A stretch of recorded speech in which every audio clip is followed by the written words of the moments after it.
प्रिय विद्यार्थियों, पुनः हम हिंदी साहित्य की कक्षा 12 की पाठ्य पुस्तक सरयू का जो पाठ है मंदोदरी के रावण को सीख, उसको आगे बढ़ाते हैं। लंका कांड से ली गई ये चौपाइयाँ हैं। मंदोदरी रावण को पुनः समझाती है और मंदोदरी क्या कहती है, साथ ही साथ हम व्याख्या भी करते चलेंगे। मंदोदरी सुन्यो प्रभु आयो, कौतुकहि पाथोद मद आयो। जैसे ही मंदोदरी ने सुना कि प्रभु श्री रामचंद्र जी आ गए हैं और उन्होंने कौतुकहि पाथोद मद आयो, उन्होंने समुद्र को बांध दिया है। समुद्र को बड़ी आसानी के साथ कौतुक ही कौतुक में पाथोद को बांध दिया है, समुद्र को बांध दिया है। तो मंदोदरी एकदम से घबरा जाती है और अपनी पति की रक्षा की खातिर वो क्या करती है, कर गए पतई भवन निज आनी, बोली परम मनोहर बानी। वो तुरंत ही अपने पति के भवन में आई, भवन निज आनी, अपने पति के भवन में आई और बोली परम मनोहर बानी। अत्यंत मनोहर प्रेम पूर्वक वाणी से उसने बोलना शुरू किया। चरण नाय सिर अंचल रोपा, चरण नवा करके और अपने सिर का आंचल उसके चरणों में झुका करके, रावण के चरणों में झुका करके बोली, सुनो बचन पिए परहर कोपा, के हे पति क्रोध त्याग करके मेरा वचन सुनिए। परिहरि कोपा, कोपा कहते हैं क्रोध को और परिहर कहते हैं छोड़ करके, त्याग करके। नाथ बयर कीजे ताहीसो, बुद्ध बल सकिय जीत जाहीसो। वो कह रही है कि हे नाथ, ऐसा कहते हैं कि बयर कीजे ताहीसो, बैर उससे क्या करना चाहिए, बुद्धि बल सकिय जीत जाहीसो। यह नीति कहती है कि जिसको हम बुद्धि और बल से जीत सकें उसी से हमको बैर करना चाहिए, और हमसे बुद्धि और बल में, विवेक में और ताकत में, सामर्थ्य में जो हमसे ज़्यादा है, जो हमसे शक्तिशाली है, नीति ऐसी कहती है कि हमें उनके साथ में बैर नहीं करना चाहिए, अन्यथा निश्चित रूप से पराजय होगी ही। और क्या कह रही है, तुम हई रघुपति अंतर कैसा, खल खद्योत दिन करही जैसा। मंदोदरी रावण को समझा रही है कि आप में और रघुपति श्री रामचंद्र जी में कैसा अंतर है, वो आप समझ लीजिए कि जिस प्रकार से खल खद्योत दिन करही जैसा, जैसे एक जुगनू जो होता है उसका अत्यंत अल्प प्रकाश होता है और सूर्य के समक्ष यदि वो जुगनू अपने प्रकाश को प्रदर्शित करे तो एक तरह से इतना अंतर है आप में और श्री रामचंद्र जी में कि आप एक जुगनू के समान हैं और भगवान श्री रामचंद्र जी सूर्य के समान हैं। ये इतना बड़ा अंतर है। और मंदोदरी क्या समझा रही है कि अतिबल मधु कैटब जय मारे, महावीर दिति सुत संघारे।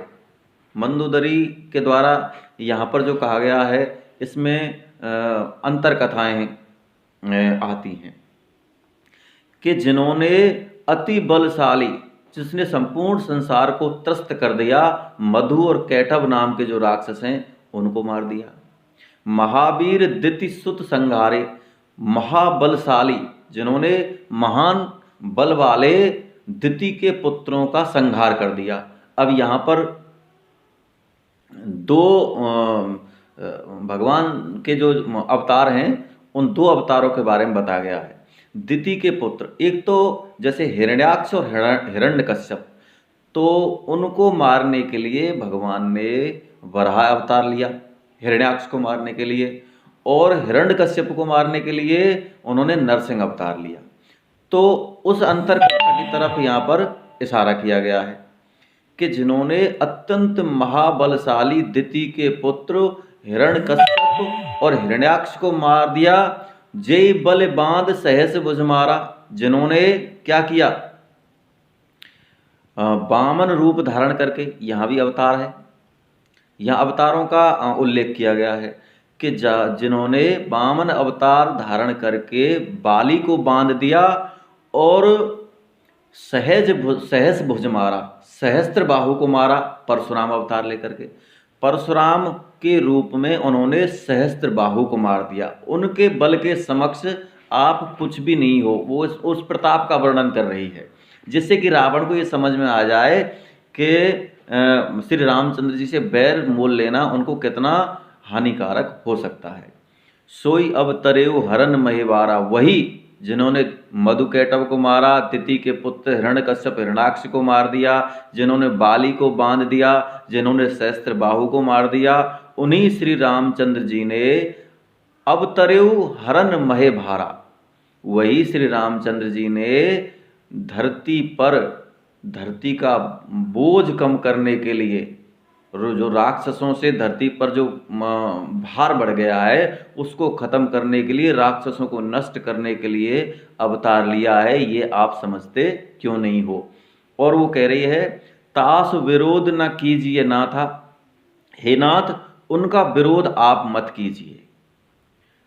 काल कर्म जीव जाके हाथा, जिनके हाथ में काल कर्म और जीव संपूर्ण चराचर संपूर्ण सृष्टि जिनके हाथ में है, उनसे आप विरोध ना कीजिए।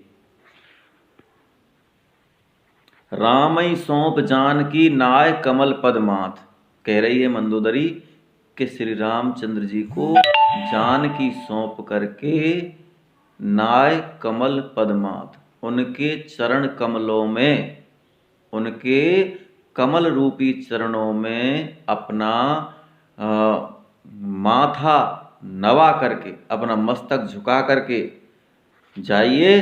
कहाँ? सुत को राज समर्प बन, अपने पुत्र को अपना संपूर्ण राज्य समर्पित करके जाय भजिए रघुनाथ, चले जाइए और भगवान श्री रामचंद्र जी का भजन कीजिए। इस प्रकार से मंदोदरी समझाती है। रही बात विशेष की, तो विशेष में आपको पता ही है कि भाषा अवधि है ना, और अनुप्रास अलंकार सामान्य रूप से मिलता है, उपमा अलंकार सामान्य रूप से मिलता ही है। तो आप इसको आराम से इसकी व्याख्या हम परीक्षा में कर सकते हैं।